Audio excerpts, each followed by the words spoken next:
The New York Mets find themselves in a very strange place going into this offseason.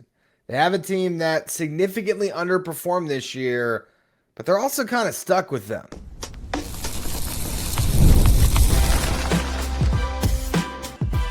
You are Locked On Mets, your daily New York Mets podcast. Part of the Locked On Podcast Network, your team every day. Hello to all you amazing Mets fans. You're listening to Locked On Mets. I'm your host, Ryan Finkelstein, and on today's show, I want to talk about if this Mets team is forced to run back this core next season. In the first segment, we'll talk about how they're pretty much stuck with a lot of these guys that underperformed this season. In the second segment, we'll talk about what they could do or maybe what they can't do to address this starting lineup. Then in the final segment, we'll talk about the pitching staff. If the Mets need to almost lean into a bridge year in 2027. Before we get into that, though, let's just address the Mets' loss to the Brewers.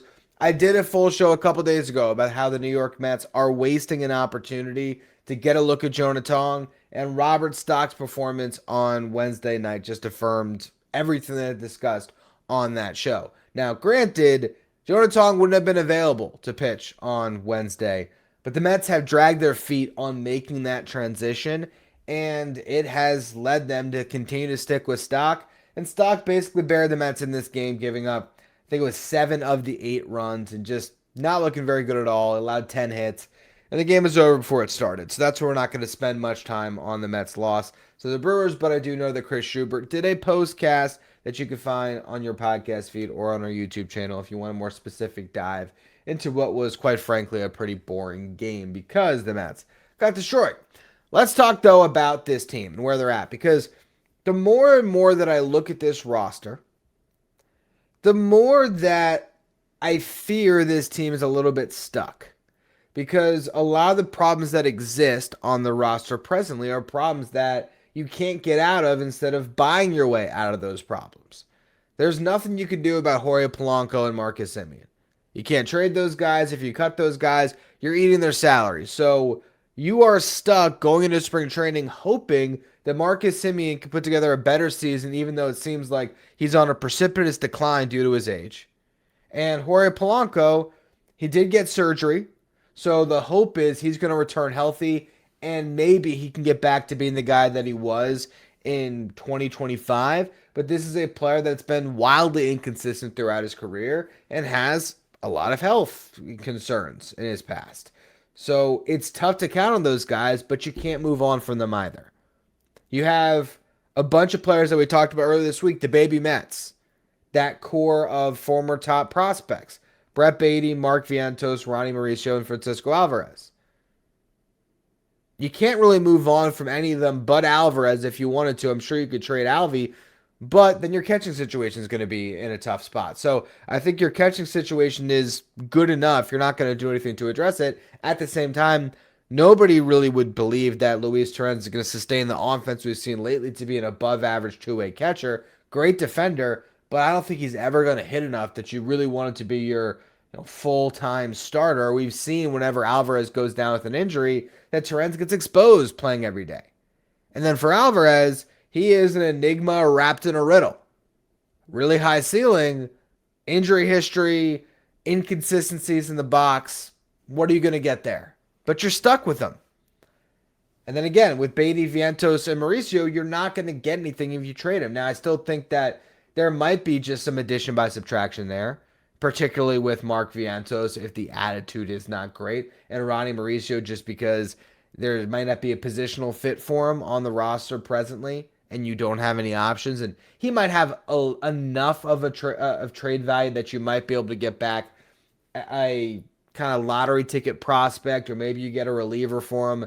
I wouldn't say there's no value there, but there's not much. And then Baty, I think he's going to be on your roster because he's a nice utility player, but is he ever going to hit enough to be anything more than that? Probably not. Jared Young has been fine at first base, but it's a far cry from what you had with Pete Alonso, who, by the way, is playing like an MVP right now for the Orioles.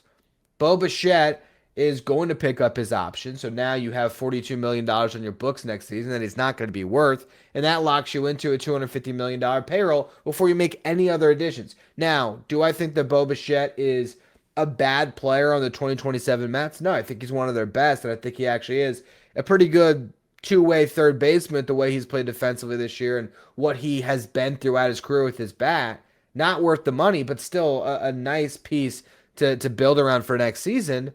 At the same time, it's a situation where if he has a bad year, you're stuck. If he has a good year, he opts out, and then you have to replace him. So that's another point where this team is kind of stuck with where they're at. Devin Williams did not have his best season. Didn't have a great year last year with the Yankees. Is he going to be your closer, or is that going to be Kodai Senga?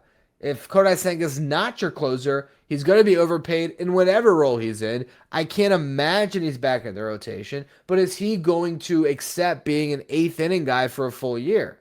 I feel like the best case scenario there is Senga continues to pitch well as a closer down the stretch and gets that role, and hopefully Devin Williams can thrive when he's back in the eighth inning where he has had more success throughout his career. Sean Manaea's resurgence has been a good story. But if you could remove that contract and not pay him $19 million plus the deferred money next year, well, he won't get paid the deferred money next year, but deferred money on the contract that he has for next season. You'd get out of that deal if you could, but you can't. So yeah, he's not a bad fifth starter, but is he worth $20 million? No. And you just spent a few months picking up the pieces of a season where you've pinned the failure on too much turnaround. So do you then want to turn the roster around again when they're finally gelling and playing decent, granted with absolutely no stakes on the line right now? It just puts this team in a very weird spot because, again, any of those aforementioned players, you are not going to get a return if you move on outside of maybe Ronnie Mauricio, and it's not going to be a return that changes much for your 2027 team. So you are sort of damned if you do, damned if you don't. What does the roster need this offseason? It'd be great to add some power to your lineup. You probably need a frontline starter, and you still have to rebuild that bullpen. Yes, Nate Lavender can be part of that. Daniel Duarte can be part of that. Maybe with another strong couple weeks, a Jonathan Pintaro or a Daniel Nunez could be part of that. But there's still going to be a need, you would think, to add some leverage arms. Where can you find that power in the free agent class? Well, in the corner outfield spots, you could find it. Randy Arozarena, Ian Happ, Seiya Suzuki, Taylor Ward. Those are all very good free agent bats. Probably some of the best, if not the best in the class. But your outfield's kind of set, right? Unless you're bringing Soto into DH or you're teaching him how to play first base, you don't really need a corner outfielder. And also, for all of those guys, I'm not exactly sure Taylor Ward's age, but I know the other three are all in their 30s. Do you want to lock in a 3 to 5 year deal with any of them? You could take a flyer on a second baseman like Jazz Chisholm, who's at a younger age, but who knows what he's going to command in free agency. And also, you have a lot of prospects that are coming through the system that could be your second baseman of the future and potentially your second baseman of the present as soon as next season. So that could also check off Brandon Lau and Luis Arias from your offseason wish list. I know it sounds crazy, but particularly with the starting lineup, the more that I look at it, the more that I think that the Mets might be forced to run it back. And I guess the question then is, will running it back be good enough to have a lineup that can legitimately contend next season and be a top 10 offense in baseball? If you got a sweet tooth like I do, you know how tough it is to find that perfect treat without all the sugar, but that's why the Fruity Rainbow 5-Hour Energy Shot is there to bring you that nostalgic flavor back in a whole new way. Fruity Rainbow 5-Hour Energy Shots treat your taste buds to an explosion of fruity flavor with a tasty caffeine kick. It's quick, it's easy, it's the best way to satisfy that sweet craving while keeping things simple and on the go. A zero sugar treat that's sweet tooth approved. And I love how convenient it is. It's small, it's portable, you take it wherever you got to go. It is that perfect little pick-me-up that you can always have on your side. And it's become my go-to whenever I need something sweet and also need a little bit of energy. Get that candy-flavored chaos with Fruity Rainbow 5-Hour Energy Shots, available online at 5hourenergy.com or on Amazon. Today's episode is also brought to you by Game Time. If you want to get out to the ballpark before the end of the season, Game Time is the best way to do it. And I know the Mets have not been great this season, but you don't want to miss out on your opportunity to get out to Citi Field before it's too late. And the team has been playing better baseball as of late. And if you want to go tonight, you can actually watch one of the best pitchers on the planet, maybe the best pitcher on the planet, in Jacob Misiorowski, who's going to be exciting even if he's shutting the Mets down. If you want to get into the ballpark, make sure you use that Game Time app because the Game Time guarantee means you're going to get 100% authentic tickets delivered on time and at the best price. And the best part, fees are included in the price you see. So what you see is what you pay, period. In 2 taps, you're done. You're all set. You got your tickets with no stress, no hidden fees. Just great seats and minutes. Take the guesswork out of buying MLB tickets with Game Time. Download the Game Time app, create an account, and use the code LOCKEDON for $20 off your first purchase. Terms apply. Again, create an account, redeem the code LOCKEDON, that's LOCKEDON, locked on for $20 off. Download the Game Time app today. If you're watching on YouTube today, do me a favor, hit that subscribe button, help us get closer to our next goal of 18,000 subscribers. So, how do we look at all these pieces that the Mets are stuck with going into next season, and what does that mean for their starting lineup in particular? Marcus Semien and Jorge Polanco, you're stuck with them. So how are you going to address that right side of your infield, knowing those 2 guys will be back, and you don't have to play them, but if you don't, you're just waving goodbye to that cash. And so you're at least going to give them a look and give them an opportunity to earn a role on the 2027 Mets. Well, we'll start with first base. Jared Young at least gives you an internal option where he doesn't cost you anything, and he could be the answer at first base. He's an above-average defender there. He has a 770 OPS on the season. That's a far cry from the production you're used to at first base, but it's not a hole in your lineup. What you need is a short side of the platoon fit, which Jared Young and Jorge Polanco can be that guy. He can be your right-handed bat when a lefty's on the mound that starts at first base, and he's a switch hitter, so when you have a right-handed bat, or right-handed arm on the mound, and Jared Young's out there at first, Jorge Polanco can do some DHing. So if Polanco returns healthy and is a solid hitter again, massive win for this team. But what if that doesn't happen? Well, then where else can you find that short side of the platoon? It might be Marcus Semien moving over to first base a little bit. And the reason why I say that is because you look at the second base position. Presently, you have Baty and Semien, but you have Emilian Petrie, who had another multi-hit game on Wednesday night. Now he's batting over 300 in Syracuse with an OPS over 800. He very well could be your starting second baseman next year. Jefferson Rojas is your top prospect. He could play second. He could play third. He's a shortstop. So he could be an answer in your infield. Mitch Voigt could be an answer at some point next season. Marco Vargas, another guy in Double-A, who could help your infield next season. You have so much depth internally that can filter into second base that I don't know if it makes sense for the Mets to address the second base position when you have Baty and Semien to start the year, but a guy like Petrie can win a job in camp. And Jefferson Rojas would be knocking on the door starting the year in AAA. So you look at that right side of the infield, it's really tough to find how you address it other than maybe finding a right-handed bat that can fill into the short side of the platoon at first base. Granted, you still have Mark Vientos that can compete for that role if you wanted to keep him around. You have Eric Wagman, who has options, who can compete for that role if Jorge Polanco is not healthy. And, by the way, you also have Billy Amick, who homered twice on Wednesday night. He went 3 for 5. So while he's only hitting 192 in Syracuse, and he struck out 11 times in 26 at-bats, he's got an OPS over 800 there because he's homered 3 times, and he's doubled in 7 games. And on the season, he's got 33 home runs and 99 RBIs on the season. Now, with his swing and miss concerns and not making enough contact, it is very concerning that he could get exposed at the highest level. But the power's legit, and if he can prove that he can hit left-handed pitching, he could fill that role, as could Jacob Reimer. Jacob Reimer's in Double-A. If he's healthy next season, he could be knocking on the door. So again, as you look at this team, if you say, all right, well, the left side of the infield is set. You have Lindor, You have Bichette. You have Baty to back him up. You have in your farm system all those infield prospects. You're fine on the left side of the infield. Your outfield set. Soto, Ewing, Bench. Good. Catching spot is set. Right side of the infield, very tough to address. Well, where else can you add to this roster? Well, you can look at the DH, but you have Polanco. I don't know how much you're going to avoid making another addition because of that. At least he's off the books after the 2027 season. But where's the DH that you can find in the market? Jock Peterson has had a hell of a year, but he's going to be 35 next season.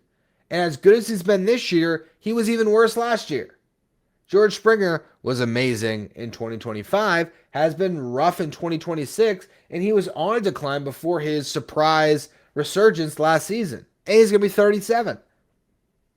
You go get Paul Goldschmidt to change boroughs. Does he want to do that at this stage of his career? Or would he rather just ride out whatever this run is with the Yankees this season and go off into the sunset on a Hall of Fame career? Again, you could address your corner outfield spots, but are you going to spend multi-year contracts on guys in their 30s who, for some of them, like, how are they going to age? How is Ian Happ going to age?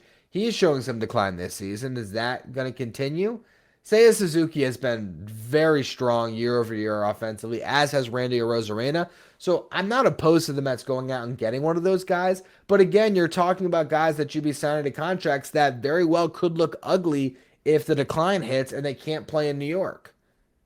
So it's a really tough spot to be in, which the more and more I think about it has made Luis Robert Jr. so attractive because you can get him on a 1-year prove-it deal. And because he's comfortable in your situation, he could come back and be playing for a big contract.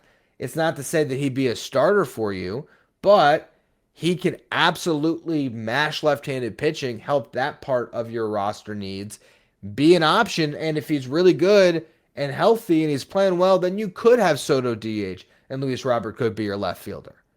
So he makes more and more sense to me. The deeper I go into researching this free agent class and thinking about what the Mets might want to do here, and it allows you to have a kind of a pseudo bridge year where you're still giving this farm system the chance to be able to impact your big league club next season, and you're not locking yourself into contracts that you may soon regret, as you did when you tried to sign these kind of middle ground 2 to 3 year deals this past season, and now you're stuck with all of them, and that has handcuffed you for the upcoming free agent class, which isn't a good one anyway. Now, there is one guy that does make some sense, and that's if you go out there in the international market and get Teriyaki Saito, which I obviously butchered that name, but Saito could be a real power bat in the big leagues. You missed out on Murakami. Maybe this is your answer at first base. He's a third baseman, but there's many that speculate he might get moved to first. Granted, now he's got to learn a new position and play in the stateside for the first time. I mean, I don't know how he adjusts to that. So, again, the more that you look at what's on the market and what the Mets have, the more I look at this lineup and just say, do they do anything? Do they run it back, re-sign Luis Robert Jr. for something less than the $20 million club option that they already hold? And do they just go into next season saying, you know what? Marcus Semien and Jorge Polanco can't be worse. We have Petrie and Amick that hopefully finish the year strong in AAA. They're going to go into camp with a chance to win a job. You have Ronnie Mauricio and Mark Vientos, if you don't move them, that can compete as well. And you just kind of see what it looks like in spring training. Because despite all the things that we're talking about the Mets not having, a lineup of Ewing, Lindor, Soto, Bichette, Bench, Francisco Alvarez, Jared Young, 1 through 7 does not look that terrible. And if it ends up being Semien and Polanco that fill that, okay. If it ends up being Petrie and Amick that fill that, maybe that works out. So there's enough internally that I could see the Mets justifying not making too many big additions to this position player grouping and hoping that there's internal improvement from guys that underperformed this season. Even like Brett Baty. If Brett Baty, who has been swinging a better bat lately, plays up to his potential, he could be your answer at second base, and that could be your starting infield. And at some point in time, maybe you just cut bait on Semien and cut bait on Polanco if those guys aren't performing next year, and you might have enough internal improvement to be able to cover the few holes in your lineup that really mostly get covered up simply if you have a healthy Juan Soto and Francisco Lindor, like we talked about on yesterday's show.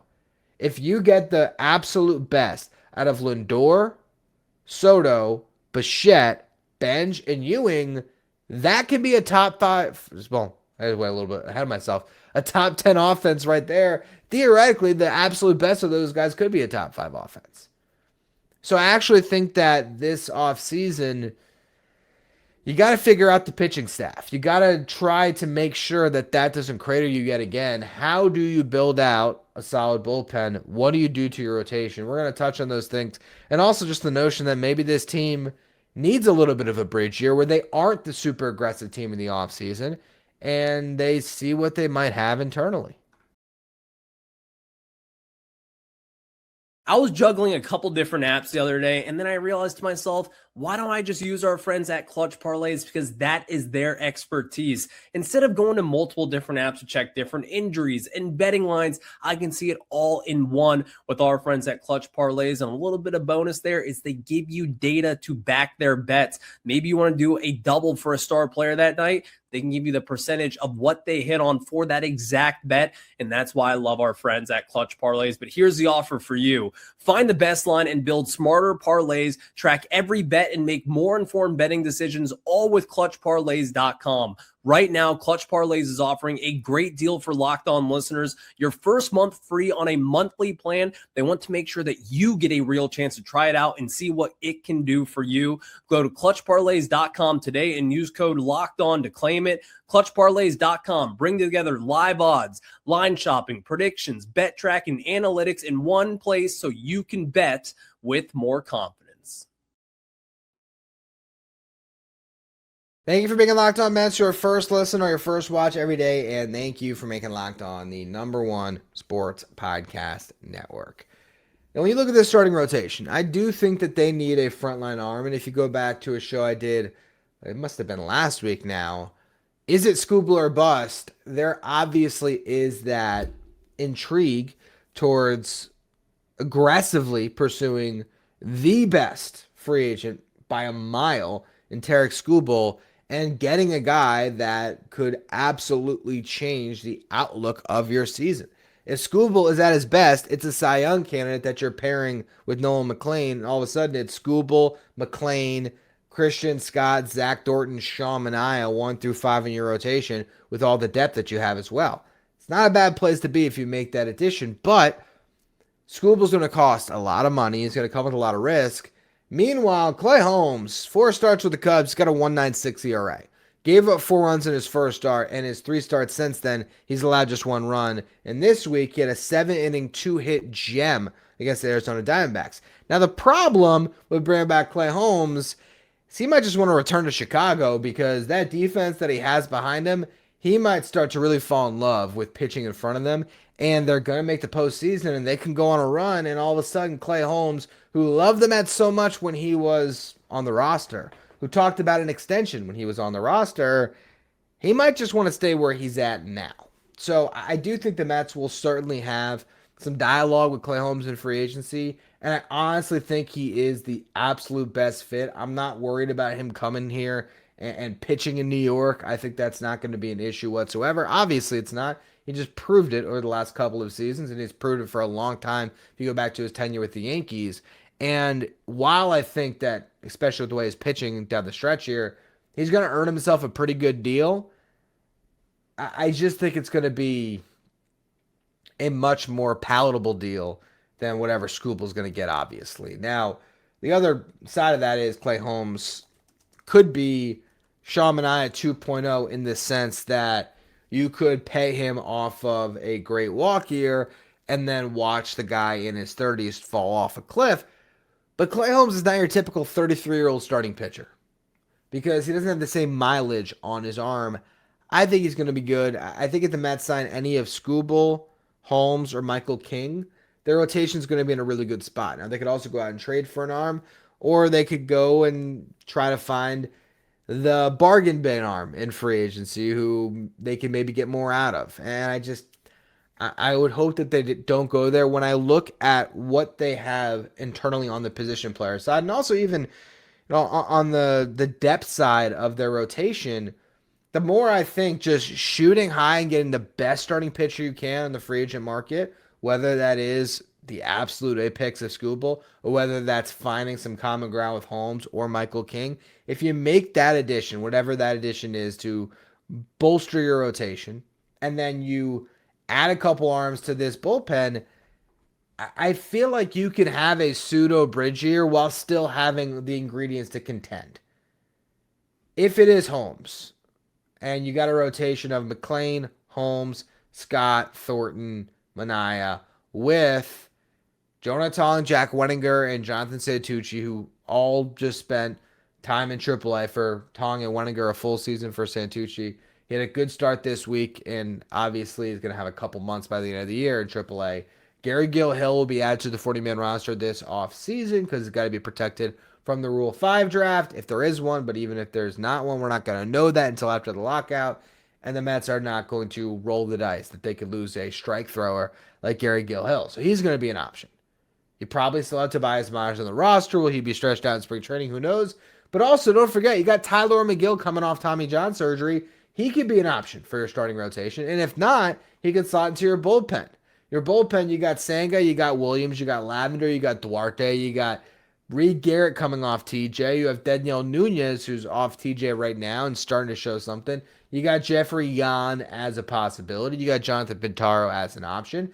Yeah, go out there and get a high leverage arm or two. Maybe it's reuniting with a Brooks Raley or an AJ Minter from the left side. Maybe it's going out and I'm trying to think who the best right-hand relievers are in this free agent class. Like, you could get Bednar if you wanted to. I know he's going to be one of the free agents. I think he's the best one on the board. You can get Morahone. He's going to be on the market. That can give you a lights-out lefty with electric stuff. That would be a place that I'd like to see the Mets spend. So I think in this free agent class, you can buy some pitching that can build out your roster a little bit. And then, yeah, maybe there's a trade that the Mets can make. Maybe there's something that they can do to look at that right side of the infield or their DH spot. But at the end of the day, I just look at what the Mets have learned this season and the addition of Carson Bench and AJ Ewing into the fold as being everyday players for you next season, with Lindor, Soto, and Bichette likely coming back. Your lineup is a lot better than it has performed this season.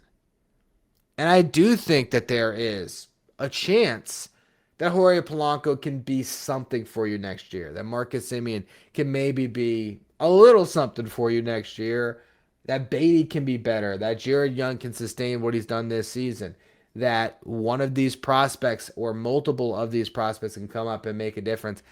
I think that this lineup, even though it's in a weird spot and it could lead to a very unpopular offseason, I think it's in a pretty decent spot despite everything.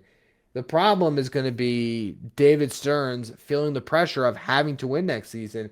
And how does he address it? What does it look like? You had too much turnover last offseason. But this is not the type of team that you want to run back. And yet they might to a degree. It's a weird place to be. It really is. Could be a much better place if you had brought back Pete Alonso with the season he's having. But I have avoided talking about it because I know there's so much Pete Alonso fatigue. Why even bother? Why even bother? We'll have time to talk about it when he comes back to Citi Field in a couple weeks. And then we'll do a full Pete Alonso show, obviously, at that point in time. But for now, you got to just look at what the Mets have, and what they have has been pretty decent lately. We'll see how they finish off this series against the Brewers. Rubber match against the best pitcher on the planet. Good luck, especially when you're countering with Sean Manaea. Definitely a disadvantage on paper, but you never know. It's baseball. We'll see how the Mets fare to finish off this series. And the Astros will come into town over the weekend. On tomorrow's show, I'm sure I'll preview that series some. I also might talk about some prospects for a Friday Farm Report, whether that's just covering the latest news and guys who are performing well, or looking at which prospects will be part of the 2027 Mets. That's a fun show that I got in the holster coming your way at some point soon. If you're listening on the audio side, please follow, rate, and review wherever you get your podcasts. If you're watching on YouTube, hit that subscribe button. Thank you for making Locked On Mets your first listen or your first watch every day. And thank you for making Locked On the #1 sports podcast network.